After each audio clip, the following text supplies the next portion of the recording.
Ngiyanibingelela futhi ngiyanamkela to yet another episode of Blessing TV. And today we are shooting our very first episode of a Women Special. Namhlanje ke ngihleli nowesifazane esimbonile eshumayela einkundleni zokuxhumana. Ngiyacela ukuthi bongamazi, shuthi inkundla zakho zokuxhumana zikho right.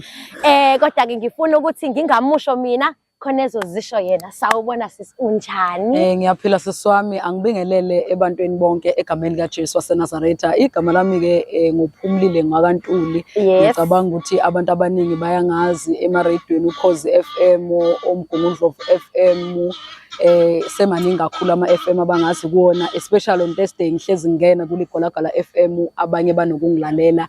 Ngijabulile nje ukuba ku Blessing TV today. Amen sis. Amen. Ayiwazichaza kangcono kuyabona kube mina bengichaza. Mhlawumbe bengizosho le yangxenyana ya TikTok kuphela bese ngingaqhubeki ukuthi kahle kahle uba. Sesingena ke enkulumeni yethu yanamhlanje. Uphumlile uba ukhulele phi? Ukhule kanjani? Ngabe ukhule ekhaya vele kukholwa noma ukholwa into oyithola endleleni? Uphumlileke wasendaweni yase Escort. Ngikhulele Escort, ekhaya yize bebekhonza ebandleni ekuthiwa iAfrika. Ngathi ngina 13 years ke ngaqala ngamukela uJesu njengenkosi nomsindisi. uJesu ke wayazi ukuthi why akhetha mina ekhaya lami ngoba izimo engahlangabezana nazo ngimncane zingefaniswe nezamuntu. uNkulunkulu ke wayisiza ke impilo yami kwase kwashaya isikhathi, namanje nje mangibheke emuva ngibuka umusa kaNkulunkulu. Siyabonga. Okay, so ekhaya bekukholwa vele. Ekhaya bebekhonza ebandleni ekuthiwa iAfrika, African Congregational Church. Yes, ukhula ekhaya, uhlala nabazali, umama nobaba, ugogo nomkhulu. Ithini i-structure sasekhaya? I-structure sasekhaya ngikhuleke mina ekhaya nginobaba nomama, kodwa ke umama ongizalayo obengekho right kahle esimeni.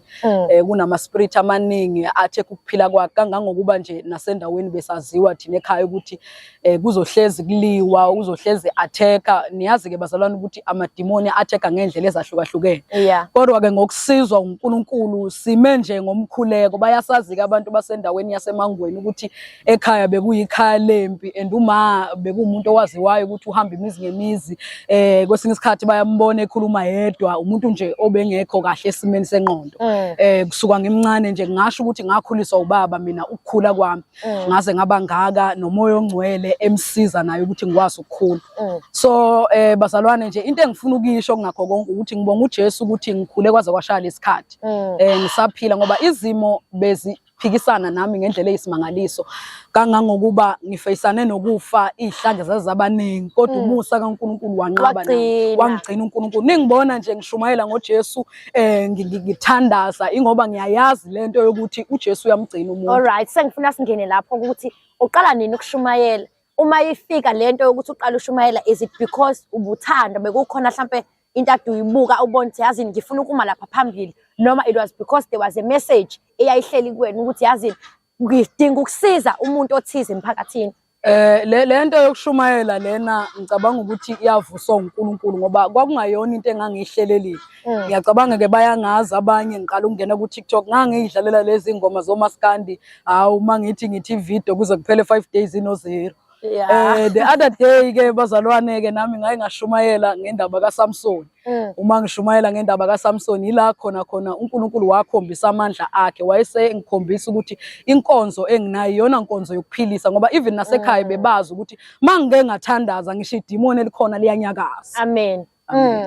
Siyabonga kakhulu. Shuthi lento into oyithole nawe usohambeni lokuzifuna. Yebo, ngiyithole ngisohambeni lokuyifuna ngoba ekhaya besithi mas attackwa izinto imina oqala obebona, makukhona impi ekhona imina oqala obebona, and nabantu basendaweni bayazi umuntu mangabe enenkinga yengane yakhe egulayo bebeke bayilethe bathi ngoba siyakwazi wena ukuthi uyathandaza, ungakwazi ukuthi ingane zethu uyisize. So uhambo lwakho luqale ekuthandazeni wase wagcina liyazidevelopela kuyona ekushumayeleni. Lento ye-anointing akuyona into ovela uthi ukholwa manje bese kuba into emanifesta manje. Mangakutshela ngalento yami ye-anointing ithathe iminyaka ewu11 ukuthi ngize ngibe yilo muntu engiyena namhlanje. Ngaqale ngakhiwa bazalwane, ngakhiwa ebuhlungwini, ngakhiwa ekushayweni, ngakhiwa la kuthiwa khona uyambona yini uma wakhe hamba nqunu. Kwakuyiprocess yokwakhiwa ngoba uma umbumbi ebumba isitsha uma esibumba isitsha siqale sibe ngathi siyaphihlika bese aphinde futhi ayasimolda ngoba ukwakhiwa kwento into mayakhiwa yakhiwa kalula. Fanele umuntu obumbayo aqala ashake shape ukuthi ngabe lento izoma kangakanani. Ngalesi yasikhathi uNkulunkulu wayengakha engakhela ukuthi ngibe yilo muntu engiyena namhlanje. Ngithi mangivela phakathi kwabantu ngingaveli ngobuhlungu kodwa mangivela phakathi kwabantu kuvela uNkulunkulu kimi kungaveli pain. Okay, asiqale ngezinto ezinhle lento yokushumayela ku TikTok esizenzile empilweni yakho. Kuningi kakhulu lento yokushumayela ekwenzile empilweni yami. Ngangingacabanga ukuthi uNkulunkulu angenza izinto ezingaka. Bayazi ke abazalwane ngike ngaba ku Khosi FM inyanga yonke kaMarch futhi ngingaqali ngike ngaba kuMgungundlovu FM kuyibona abangibizayo. Umusa kaNkulunkulu bubadoba ngoba lento yogcobo kaNkulunkulu ifana nemagnet. Uma wenza umsebenzi kaNkulunkulu kuyazenzakalela khona. Yebo. Sibonge kakhulu. So ushumayelile emaradweni wabizwa sakubona kuma poster uba iartist. Yebo. Uba umshumayeli ubizwa njengomshumayeli uzoshumayela. Kunjalo. Mhlambe yini ke esibe nzima oshoyo ukuthi lolu hambo lufike nokuthi galethelwa amehla abantu ke agcina esengenza ukuthi ngidoubte lento noma ngibone ngazathi ngazi ngayifaka kentweni engilethela amehlo. Kuningi nje kakhulu engingakusho ukuthi kwenzakalile kumina. Abantu bakhuluma lokho nalokho vele ke mangabe ukuthi wenza umsebenzi omuhle emhlabeni abantu bazohlala bekhuluma. Wenza into encane babona iphutha kodwa nje kubona konke lokho umusa kaNkulunkulu obongiqinisa. Ngeke ngisho ukuthi bengihamba ngokwami uqonda. Kwesinye isikhathi bokuthi uma uhlangana nomuntu ubone ukuthi hayi lo muntu uyak-undermine ngento yenzayo. Abanye ke lento yomthandazo abayikhonzile kakhulu. Akubona bonke abantu abathanda into yomthandazo lento yokushumayela. Abanye kubabone mabekubuka ukuthi bayak-undermine abakubuke ngathi wena umuntu. Abanye bathi awu lo muntu usayingane encane ukuthi angashumayela noma ngenza umsebenzi ongaka emhlabeni kodwa ke uNkulunkulu akabheki ngehla abantu ababheka ngayo. Yes, ngiyayithanda leyo ukuthi uNkulunkulu akabheki ngehlo abantu ababheka ngalo. That is great. Njengoba ke sishutha iwomen special, ngifisa ukwazi ukuthi empilweni yakho ukhona yini umuntu wesifazane oke wabukela kuyena noma mhlambe okhona namanje empilweni yakho othi loya muntu wesifazane uyena ongenze ngaba yilo muntu engiyena namhlanje? Ngizothi baningi ke abantu besifazane enginokubukela kubona engibathandayo nje kakhulu okholweni nebe ngike ngilandelele impilo yabo. Nje oqala engimthanda kakhulu umama uBishop Msweni, angazi noma uyamazi. Yes. Uyena umuntu ke nje oyi-role model yami kakhulu. Mangimbona eshumayela ngivele powerhouse. Ngijabule omama Mnyandeni bona abantu engibalandelelayo nengibathandayo nami ngelinye ilanga engifisayo ukuthi mangihamba in future ngibe umuntu wesifazane omoldeke wakheka njengami. Okushuthi ngiyayithanda ke le ngoba mawuthi labantu besifazane obabalayo abantu besifazane abashumayelayo kodwa futhi abashadile. Okushuthi uphumelele sizombona ngelinye ilanga eba umuntu opowerful mhlambe asize wakwakhe noma into kanjalo. Angeke ngisho ukuthi ke angeke ngisho ukuthi mhlambe ngiyoshada kodwa uma ngabe uNkulunkulu ekubekile ukuthi kwenzeke kuyokwenzeka. Kodwa indaba yomshado akuyona into engiyilandelela kakhulu. Into engiyibheke nje kakhulu ukusebenzela uNkulunkulu nokuphilisa abantu emhlabeni ngoba ngifisa emhlabeni kube khona abantu ababulawa ama depression and anxiety ngikhona. Nabantu abasemshadweni abashadile bayazi ke abanye ngeke ngibathandazele yize ngingashadile nginjalo ngoba ngiyafisa ukuthi nabanye abantu nabo babe right. Okushuthi akwenzeki nje kufike nje ungqongqoze nje. No, ngibuke phela ngibuke kukuhle. Ngibaboneke abanye begqokile bamesha babahle kanje nami ngisho ukuthi ngelinye ilanga uNkulunkulu esekuhlelile kuyokwenzeka kuyoba secebeni likaNkulunkulu. Uyabona nje khona bazoningi nokubabuka lapha ku TikTok osisi Anele Gumede nobamfundisi uGumede ngeke ngibabuke ngithi Nkosi yami yazi yayinhle ikhaphu yazi yayinhle into yenkosi yazi yayinhle into yenkosi uyabona nje mase beshuthile bobabili ngisho uthi no inkonzo le inkonzo le and futhi iyathandeka phela enkosini inkonzo le inkonzo hayi okay kuhle lokho ukuthi iqiniso siyalikhuluma ukuthi uyathandeka vele umshado futhi into enhle phela akuyona into embi so mongase ufike angesibaleke angeke ngicashe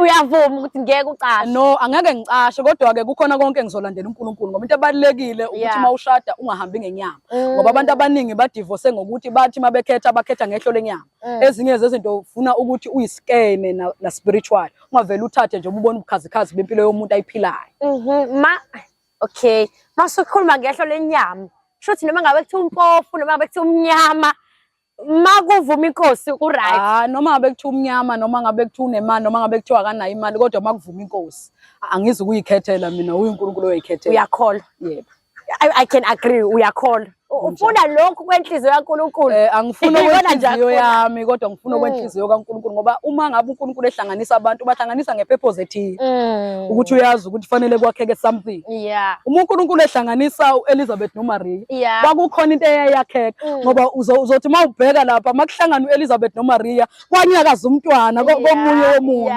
kwabonakala ukuthi no sekuhlangana abantu becebo kufanele abantu becebo bahlangana kunjalo sese mina into engifisa ukuyazi ukuthi ohambeni njengomuntu wesifazane yini ngempela la kungene into depth ethini yini izinto ezibhlungu ezenzakalile empilweni yakho kuningi kakhulu okwenzakalile empilweni yami nokungilimazile okunye ke ngeke ngikwazi ukuthi mention emhlabeni kodwa nje itestimony enginayo ebantwini engingabatshela ukuthi uJesu uyamthwala umuntu uyamthwala umuntu bese ayamphumelelisa mina ke uNkulunkulu ngiyambonga ngakho konke angenzele kona nje izimo engidlule zona bezithi ziyaqeda ngami kwasho ukuthi ke uNkulunkulu akavumanga unyawo lami lushelele ngizoya nje deep to itestimony yami yokuqala last year last year ke ngeke ngabhekana nesimo sokufa kodwa ngingafe enyameni ngifaka umoya ngoba uma ngabe thina abantwana baNkulunkulu besi-attacker abasi-attack enyameni kodwa basi-attacker kumoya lempi lena babengi-attacker kuyona was spiritual uma wami ke njengoba ngangichazile ukuthi akekho right kahle ekhanda wayefikile-ke ezongivakashela unokungi-attacker ke ngendlela angi-attacker ngayo spiritual ngangifisa nje ukuthi athole usizo umuntu nje othi maye ngibona afuna ukungibulala enze zonke lezo zinto ezingekho right nami ke ngangifisa ukuthi ke umusa kaNkulunkulu umdelive ngamisa ke kubafundisi kwaba ukuba kuyanqaba ngamphindelisa emakhaya wabuya wayemakhaya ngabuya ke mina ngaye endlini kwakuyi 23 March khona ivideo engangayenza lapha ku TikTok yayikhuluma ngokufa I think it was a prophecy yokuthi mina emhlabeni angisezukuba khona ngayenza leyo video leyo ngangicabanga ukuthi nje mina ivideo engiyenzayo nje just ukukhuthaza abantu kanti uNkulunkulu wayeprophesya ngokuthi mina sengizohamba emhlabeni ngalala ebusuku it was 11 o'clock la khona ngaqala ngadibana ne-attack eyayinzima kakhulu bazalwane la khona babefuna khona ukungithwebula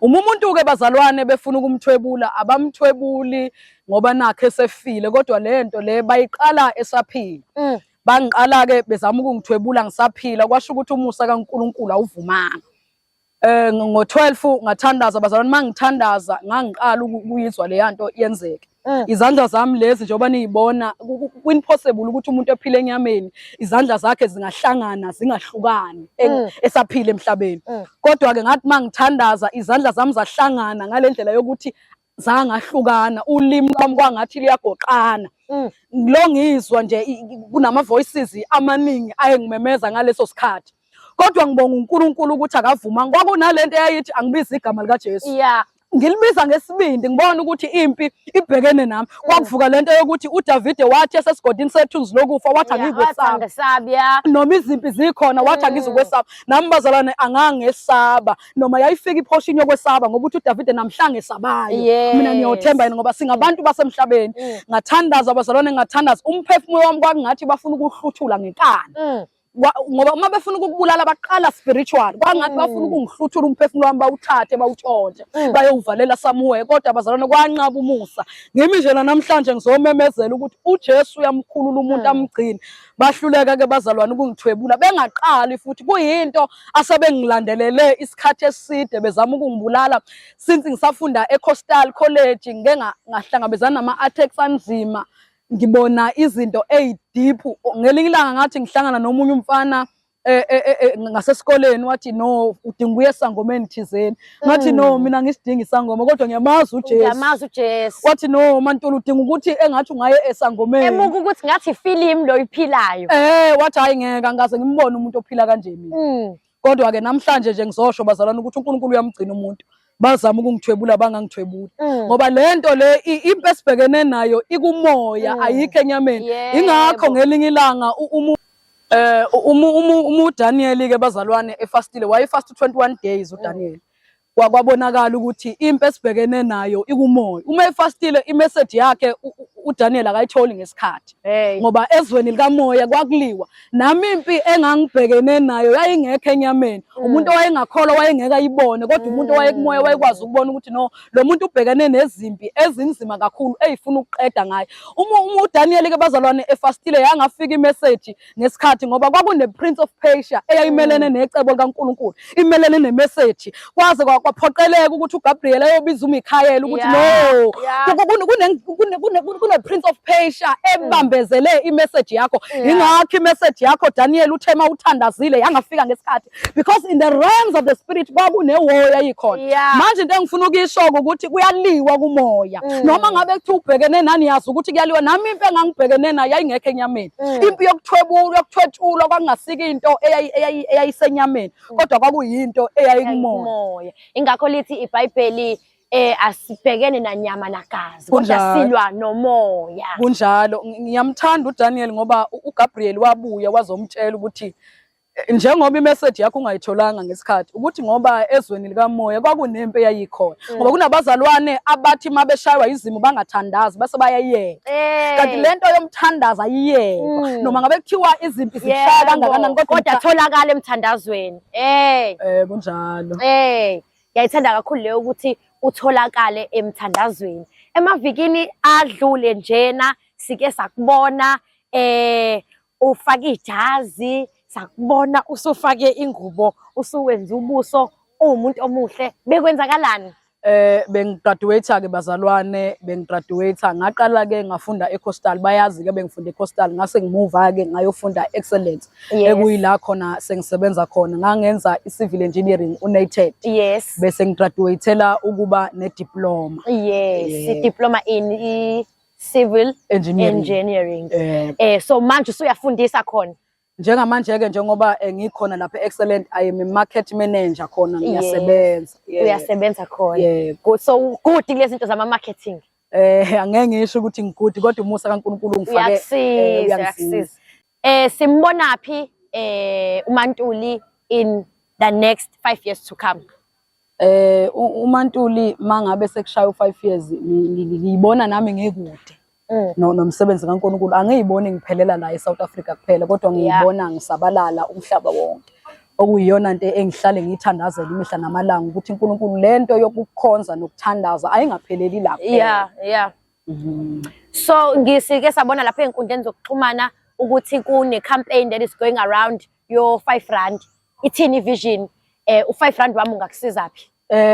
ivision ke engifisa ukuyiqala ukuhambe ngisiza abantu umhlaba wonke ngoba njengamanje angikwazi ukuthi ngifinyelele eindaweni eziningi ingakho ke ngicela abantu ukuthi ngicele bangidonatele ngo5 rand ukungisiza lapho nalapho ukuze ngizokwazi ukuthi nase Cape Town mabe ngidinga ngifinyelele nase Goli mabe ngidinga ngifinyelele nase Mpumalanga mabe ngidinga ngifinyelele ngoba bakhona abantu abaye bangifonele bathi weMantuli siyafisa ukukubona siyafisa ukuhlala nawe phansi sixoxe nawe inkinga esibhekene nazo abantu babhekene nezinkinga ezahlukahlukene abanye nje banama depression and anxiety ukubabona ukuthi bafise ngathi bangahlala nami baxoxe babike udaba labo bese bayahileka siyabonga umbono wakho ke ngama movement athe chithisa ka ezweni lethu Anginayo ke nje imibono eminingi ngama movement ukuthi mina anginayo i movement. Yes. Anginayo i movement. Lento nje mina engiyenzayo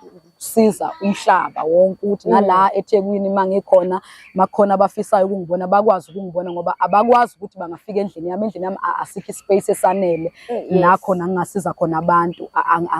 Anginalo uvolteni ngama movement. uNkulunkulu umuntu emthintile ukuthi akaqala i movement akayiqale ngoba into ekhulunywa uNkulunkulu wakhe kuyena. Mina i movement bazalwane angiboni ukuthi ngiyoke ngiqale.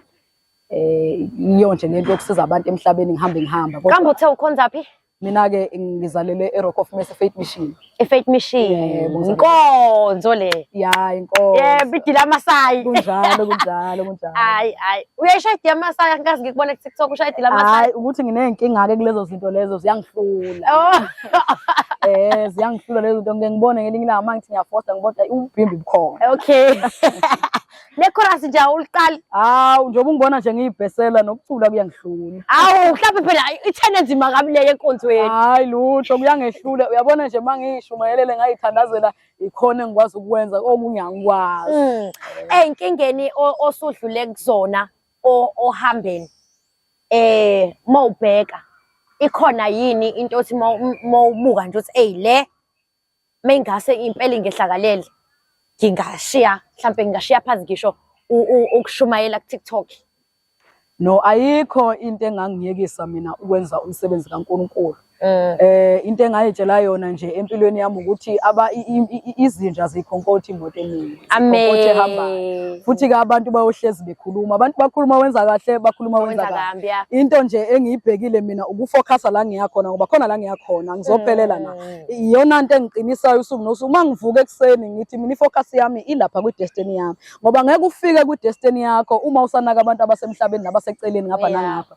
Mina into eyangisiza nje ileyokho ingakho ngathi mangabe ngiqamba igama le ministry yokuthandazela abantu ngathi House of Destinies because ngangazi ukuthi mangithandazela umuntu akwenzeka ngayi ku destiny yakhe. Amen. Your view, this one is very important. Ngicabanga wonke umbukele ekhaya le uyafuna ukuyizwa i-view yakho. Uyayazi nekuzoyibuza i-view yakho nge-mission approach. Mina bazalwane angifuni ukuphawula kakhulu nge-mission approach bazalwane ngoba lento yomshado iyinkonzo bazalwane futhi umshado kaZibusisiwe mayiseshadile ngeke ufane nowami nendlela futhi esizoshada ngayo ayizofana. Inkonzo lena ngeke ngithi ngoba ngabona wena u-approach emission bese ngithi nami ngizo-approach emission ngoba indlela esiyihambayo ayifani. Omunye nga-approacha emishini, omunye nga-approach eceleni agcine seshadile.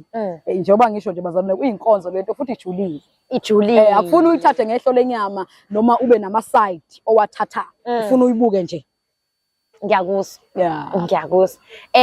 Abafuna ukukuthola baxhumane nawe kanjani? Abafisayo ukungithola ngikhona ku TikTok nguPhumlile Mamphemba. Ngikhona futhi na ku Facebook Phumlile Makoti weWundlu Ntuli. Inamba yami ithi 0691255737. Ngithangisho ke bazalwane ukuthi angiyena kumakoti, ngumakoti nje weWundlu. Ngiyazi abanye babuye badideke bathi umakoti kabani manje? No, ngumakoti kaJesu. I think ngikade kubalekile ukuthi sazi ukuthi njoba uthi umakoti weWundlu shothi ususinikelile. Uyafana neSistela noma bazalwane angifuni ukuqamba manje ngithi ngifana neSistela ngoba uma umshado ufika inkosi uletha ngizoshada. Amen. Kuhle lokho. Siyabonga kakhulu babukele emakhaya ukuthi nihlale nilalele i-episode yethu namhlanje. Do catch us again sisaqhubeka ngendaba yohambo noNkulunkulu nabantu besifazane. Sizwa ukuthi yini asebedlule kuyona, sizwa futhi ukuthi yini inkosi enhle sibenzele yona. Do catch me next time. Wena fanele yenze nje ukuthi subscribe lapha enzansi. Subscribe ulindeni. Like and share ukuze nabo bonke abanye bezwe ngalento eyenzakala la. Amen.